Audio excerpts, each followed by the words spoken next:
The wind howled across Widow's Creek, dragging the scent of dust and gunpowder down from the mountains. The sky was bruised purple, a storm threatening to break, and the dying sun threw long shadows across the empty plains.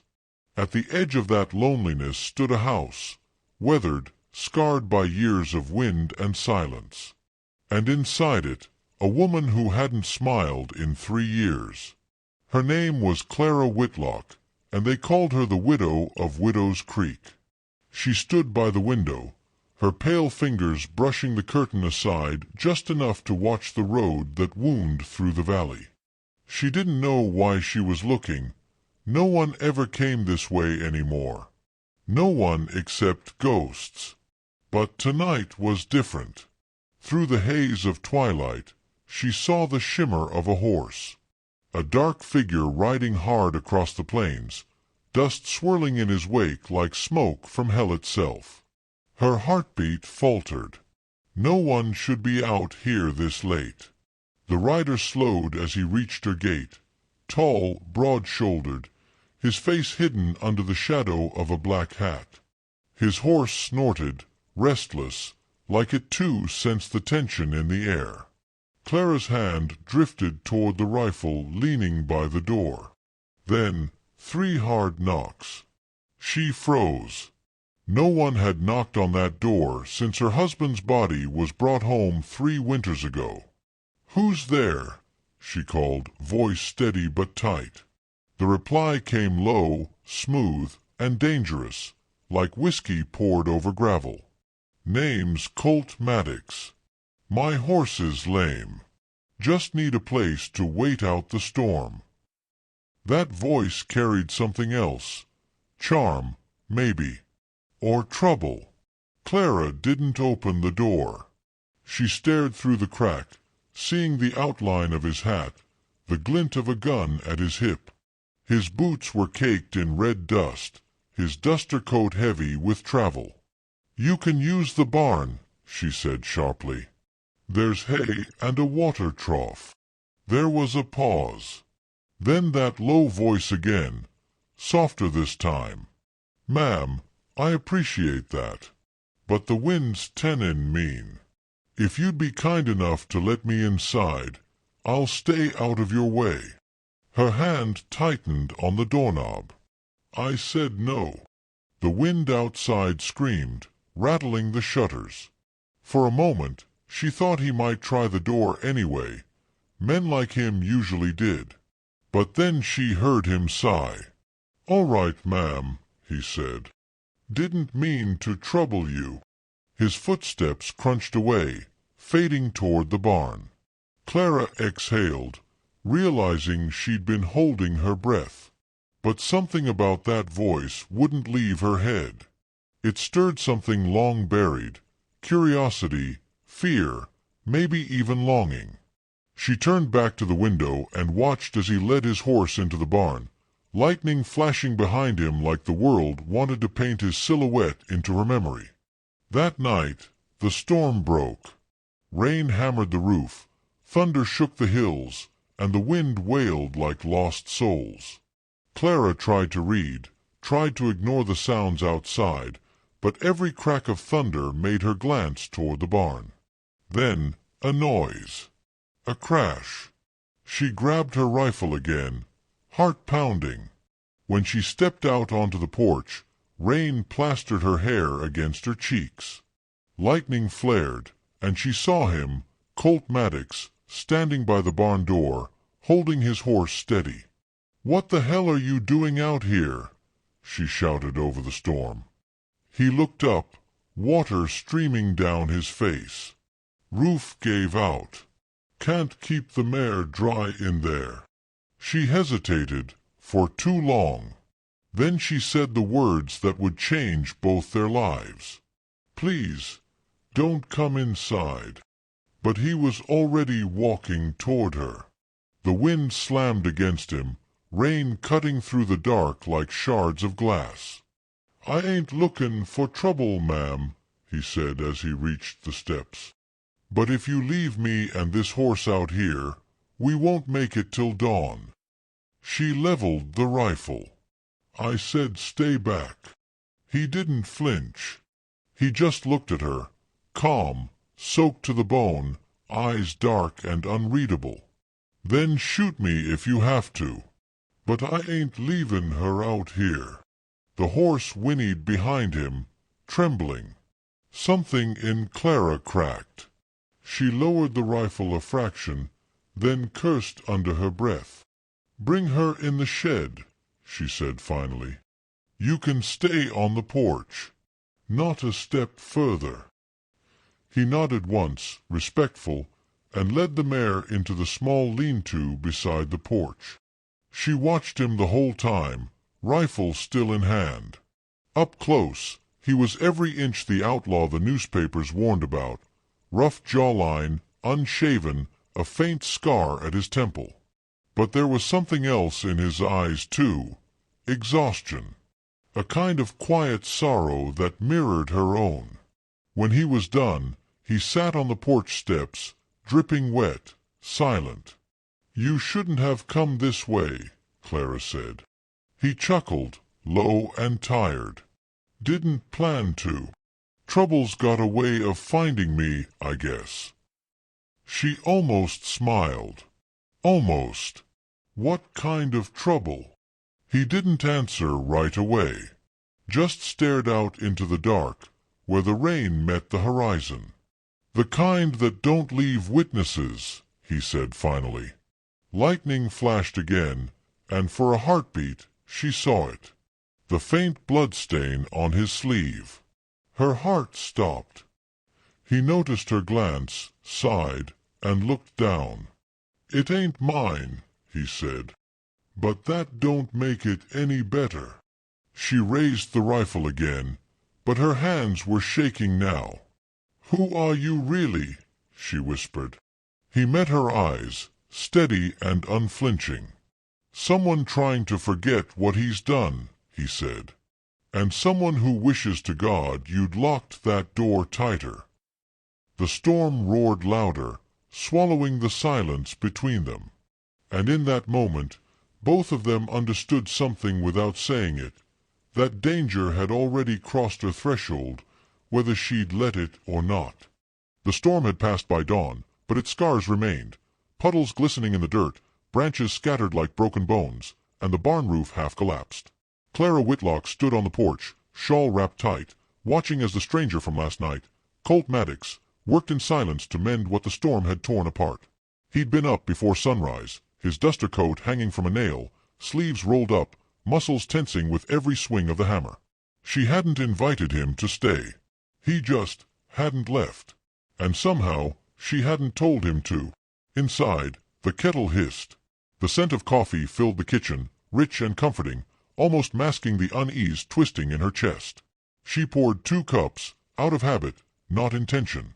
When she realized what she'd done, she cursed softly, but still carried one outside. "Here," she said curtly, holding out the mug. He paused mid-swing, eyes flicking toward her. Then, with a small nod, he took it. "Appreciate it, ma'am." "Clara," she corrected before she could stop herself. "Just Clara." He smiled faintly, steam curling around his face. "Then thank you, Clara." It had been a long time since someone had said her name like that, gentle, careful, like it mattered. For a while, they worked in silence. The morning sun crept higher, burning the storm clouds away, revealing a sky too blue to trust after such a night. Finally, she asked, "You said trouble was following you. What kind?" He didn't answer immediately, just leaned against the fence, eyes scanning the horizon. "Let's just say," he said slowly, "some men think I took something that didn't belong to me." "Did you?" He looked at her then, really looked. His gaze was steady, unreadable. "Not the way they tell it." She folded her arms. "That's not much of an answer." "No," he said softly, "but it's the truth." The silence between them thickened, heavy with things neither dared say. Finally, she sighed and turned away. "You fix the barn. You can be on your way after breakfast. Road's dryin' fast." He nodded. "Fair enough." But as she walked back toward the house, she caught something in his eyes. Not defiance, not fear. Sadness. like he knew he'd already overstayed in a place that felt dangerously close to peace. That afternoon, Clara went to the root cellar to fetch preserves, and froze. The door was slightly ajar. Her breath caught in her throat. No one had been down there since her husband, Eli Whitlock, was buried. She pushed the door open slowly. The smell of earth and damp would filled her nose. And there, on the far wall, the outline of a chest she hadn't seen in years. Her chest. The one Eli had sworn never to open. But the lock was broken. And inside, papers, maps, letters, and a name written in bold across the top sheet. Colt Maddox. Her stomach turned cold. She grabbed one of the letters, Eli's handwriting, unmistakable, and began to read. If this reaches you, Maddox, it means the deal went bad. The gold's buried where no lawman will find it. Keep your word, and the widow won't pay the price for my mistake. Her hands shook. She heard the creak of a floorboard above her. When she turned, Colt Maddox stood at the top of the stairs, shadows slicing across his face. "You shouldn't be down here," he said quietly. Her voice broke into a whisper. This is you. You knew my husband." He exhaled, slow and heavy. "Yeah, I knew him. Were you part of whatever deal he made? The gold." "It wasn't like that," he cut in, stepping closer.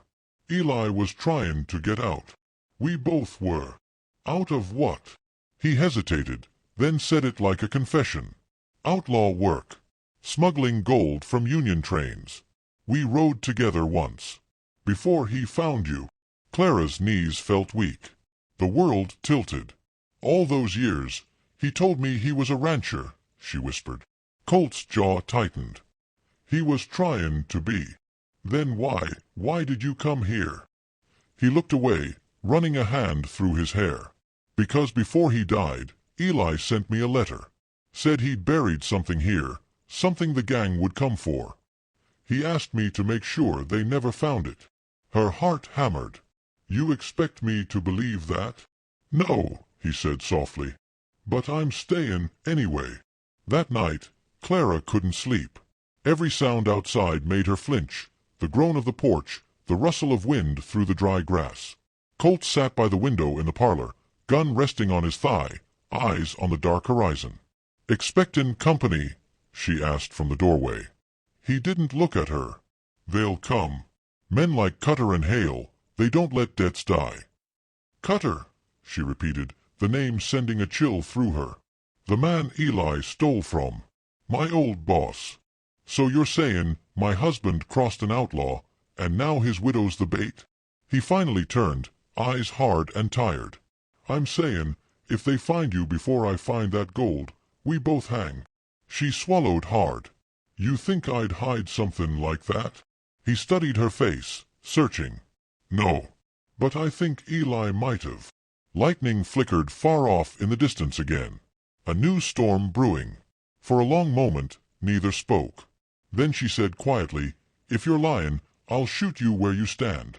He smiled, that same faint, sad smile. "Fair enough, Clara." The next morning, he found her in the field behind the house, standing by a row of old apple trees. "You ever think of leaving this place?" he asked. She didn't look at him. This land was Eli's dream. And mine. Even after he died, I couldn't leave it. He nodded slowly. "I get that. Do you?" "I've been running so long," he said, kicking at the dirt. "Sometimes I forget what staying even feels like." Their eyes met, and for a brief second, the air between them changed. It wasn't trust yet. But it wasn't hate anymore either. Something fragile was forming in the ashes of everything broken. That night, the wind carried something different. Smoke. Colt smelled it first. He rushed out the door, rifle in hand, and saw a shadow moving near the barn. "Get inside," he barked. Clara froze on the porch. "What is it?" He fired a warning shot into the dark. A shout answered back. "Maddox," a voice thundered.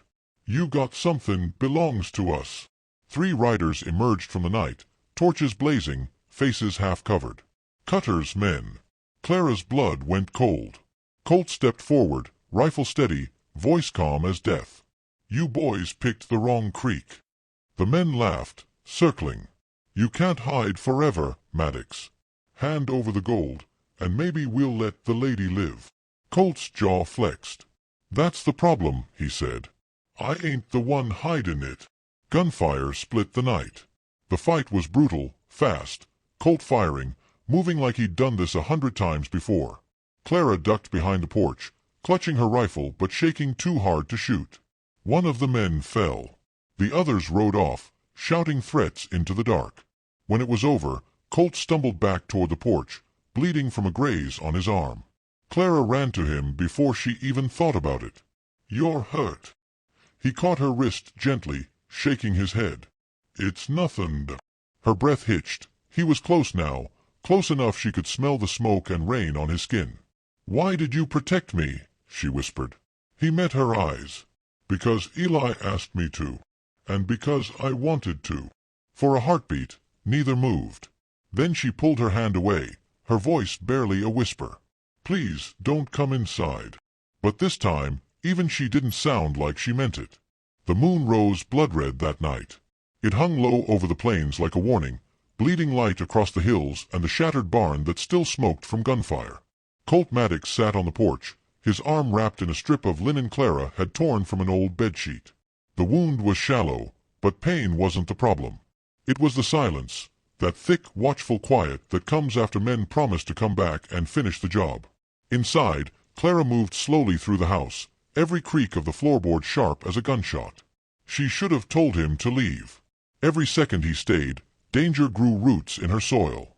But when she passed the window and saw him sitting there in the moonlight, head bowed, hat in his hands, shoulders heavy, something inside her shifted. Maybe it was pity. Maybe it was something worse. "Drink this," she said quietly, stepping onto the porch. She handed him a glass of whiskey. He looked up, eyes catching the light. "You sure you can spare it?" "After tonight, I think we both earned it." He smiled faintly, took a sip, and hissed as the liquor burned through him. "Damn good whiskey." "It was Eli's," she said. His smile faded. "Then I shouldn't have touched it." Clara sat down beside him, the boards groaning under her weight. "You were his friend once. Maybe he'd want you to." The wind stirred, carrying the scent of smoke and sage. "You really believe that?" he asked. She looked straight ahead. "I don't know what to believe anymore." For a while, neither spoke. The night hummed with cicadas and the distant cry of coyotes. Then Clara said softly, "You think they'll come back?" Colt nodded. "Men like Cutter don't take kindly to losing. He'll bring more. Maybe by tomorrow night." She closed her eyes, gripping her shawl tighter. "Then we need to be gone before that." He turned to her, surprised. "You mean we?" She hesitated, then nodded. "You said they'll kill me if they think I know where the gold is. If I stay, I die. If I run, maybe I live." He studied her face, pale, strong, unflinching. "You sure about this?" "No," she admitted. "But I'm sure about not dying in this house." By dawn, they were saddling the horses. Colt's mare limped slightly, her injury from the storm still fresh. Clara rode her late husband's old chestnut, a stubborn horse that matched her temper. As they rode out, Clara turned for one last look at the house, the broken windows, the sagging porch, the ghosts she was leaving behind. "I buried him under that apple tree," she said quietly. "Eli thought if I planted something good there, maybe the earth would forgive him." Colt said nothing, just tipped his hat, the gesture quiet and respectful. Then they rode west. By midday, the land opened up into dry, sun-cracked desert. They followed the ridge toward the canyons, the place marked on Eli's map. The closer they got, the more Clara could feel the weight of his secrets pressing down on her. "Why'd you keep his name clean?" Colt asked after a while. She looked over at him.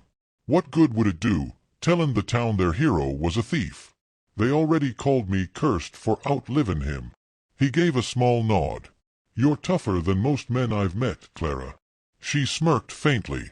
"You don't know me well enough to say that." "Oh, I think I do." Their eyes met, and for the first time, neither looked away.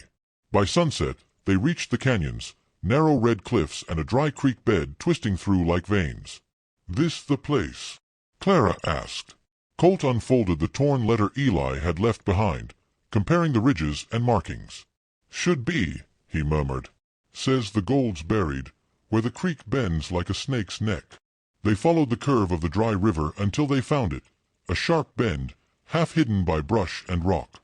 Colt dismounted, grabbed a spade from his saddlebag, and started digging. Clara watched, heart pounding. "What happens if we find it?" she asked. He didn't stop digging. "Then I make sure Cutter never gets his hands on it, even if it means throwing it all in the river." "And what do I get?" she asked, voice steady. He paused, leaned on the shovel, and looked at her. "Your life."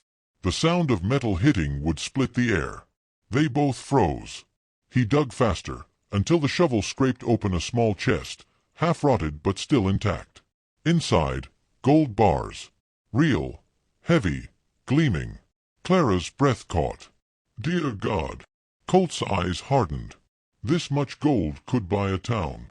Before either could speak again, the echo of hoofbeats rolled through the canyon. They both turned and saw the dust rising. Cutter and 6 men. "Damn it!" Colt hissed. "They found us." He shoved the gold back into the chest, covered it with dirt, and pulled his revolver. "Get behind the rocks." Bullets sang through the air as the gang thundered closer. Colt returned fire, dropping one man clean off his horse. Clara crouched low, heart racing, fumbling for the rifle strapped to her saddle. Her hands trembled, but she forced herself to breathe. "You said you could shoot," Colt yelled. "I said I could try," she snapped, aiming anyway. Her first shot missed. Her second grazed a rider's shoulder. The man screamed and toppled. Colt gave a sharp grin. "Not bad, Widow Whitlock." She almost laughed, but then Cutter's voice boomed across the canyon. "Maddox, you and the lady got one chance to walk outta here alive. Leave the gold, and maybe I'll let her keep breathin'." Colt shouted back, "You already killed enough men for that gold. You want it so bad. Come take it." The gang surged forward. Gunfire erupted, echoing off the canyon walls. Colt and Clara fought side by side, every shot wild and desperate. Then, a scream. Colt spun and saw Clara clutching her shoulder, blood staining her dress. "Clara!" He fired at the man who'd shot her, then sprinted to her side. "Stay with me." "I'm fine," she gasped, voice shaking. "Just keep shooting." He pulled her behind cover, tore a strip from his sleeve, and pressed it against the wound. "Don't you dare die on me, you hear?" Her eyes met his, fierce despite the pain. "I told you not to come inside, remember?" she whispered, a weak smile on her lips. He let out a breathless laugh, eyes glistening. "Too damn late for that, Clara." By the time the last bullet echoed into silence, 3 men lay dead and the rest rode off, shouting curses into the wind. Cutter was gone, but not for long. Colt helped Clara to her feet. "We need to move before he brings more." She nodded weakly, clutching her arm. "What about the gold?" He looked back at the buried chest. "Leave it. It's cost enough lives already." But Clara's voice stopped him. "No. If Eli died for it, if you nearly did, I won't let it rot in the ground. Not like him." He stared at her, the fire in her eyes, the blood on her sleeve, the steel in her spine. "You're something else, Clara Whitlock." "And you talk too much, Maddox," she said, smiling through the pain. They dug the chest free again just before dawn. Together, they loaded it onto the horse, neither saying what they both knew, that this gold was more curse than fortune. As they rode back toward Widow's Creek, the horizon burned orange and gold, the sun rising like forgiveness. "You ever think we'll make it out of this?" Clara asked quietly. Colt tipped his hat low. "If we don't, at least we'll go down fightin'." She looked at him for a long moment. "You really think redemption's real?" He glanced away, eyes soft but tired. "Maybe not. But I'd like to die trying to find it." They rode on in silence, the desert wind carrying away the sound of hooves, and the ghosts that trailed behind them. Dawn bled slowly over the ridge, turning the plains to molten gold. Clara and Colt reached the edge of Widow's Creek by mid-morning. Her shoulder was bound tight, her face pale, but she rode steady. "We'll rest here," Colt said, sliding from the saddle. The gold chest clanked when it hit the dirt. Clara dismounted, swaying on her feet. "You think Cutter's still out there?" "He ain't the kind to quit." Colt's eyes swept the horizon. "He'll come. Question is when." He carried the chest into the ruined barn, hid it beneath a trough, and came back out just as a dust cloud appeared far off on the road. "Now," he murmured, "would be about right. The final ride." Cutter's men rode in hard, 5 this time, not 7. Their leader was easy to spot. Tall, black coat, eyes like burnt coal. "Morning, Maddox," Cutter called, dismounting with a grin. "Thought you could run forever?" Colt stepped forward, gun loose in his hand. "Not runnin'. Just tired of buryin' men over something that ain't worth its weight." "Gold's always worth its weight," Cutter sneered. "And she," he nodded at Clara, "might fetch some too." Clara raised her rifle with her good arm. "You'll touch me over my dead body." "That can be arranged," Cutter said. The standoff cracked like lightning. Guns roared.